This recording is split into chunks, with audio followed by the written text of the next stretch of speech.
ED ने झारखंड के धनबाद जिले में कोयला तस्करी और मनी लॉन्ड्रिंग से जुड़े मामले में करीब 25 ठिकानों पर एक साथ छापेमारी मंगलवार की सुबह से ही शुरू कर दी।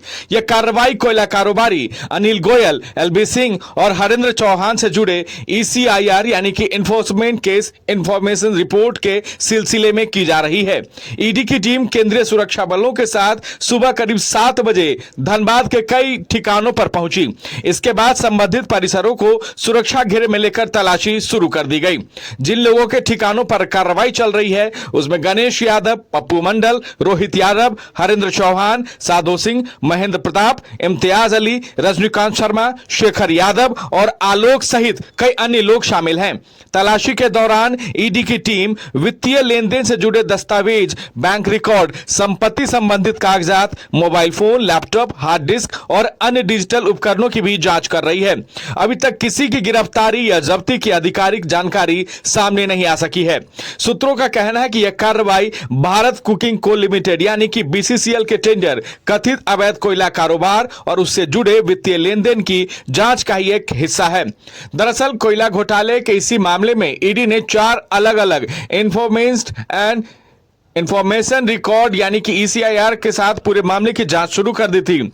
जांच एजेंसियों का कहना है कि एलबी सिंह और उसके कारोबारियों के साथ संपत्ति जांच और परिवहन और भंडारण से भारी मात्रा में अवैध संपत्ति अर्जित की गई है। इससे पहले नवंबर 2025 में भी ईडी ने झारखंड और पश्चिम बंगाल में कई स्थानों पर एक साथ छापेमारी की थी। उस समय धनबाद में एलबी सिंह, अनिल गोयल और उनसे जुड़े लोगों के परिसरों की भी तलाशी ली गई थी। इस छापेमारी में ईडी को 150 से अधिक जमीन के दस्तावेज और 2 करोड़ 20 लाख रुपए नकदी मिले हुए थे।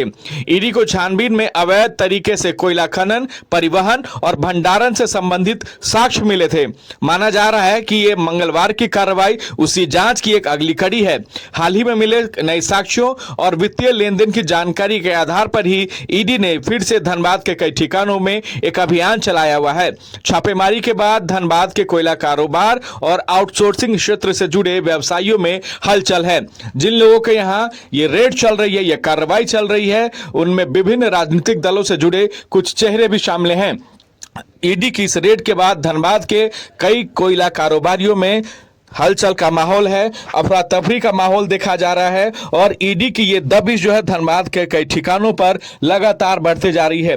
सुबह 7 बजे से शुरू ये कार्रवाई अब तक खबर लिखे जाने तक, खबर कहे जाने तक चल ही रही थी और कई साक्ष्यात अभी तक सामने आ चुके हैं। हालांकि ईडी की तरफ से इस तरह की अभी तक कोई आधिकारिक पुष्टि नहीं की गई है, लेकिन जिस तरह से कार्रवाई की गई उससे धनबाद में हलचल का माहौल देखा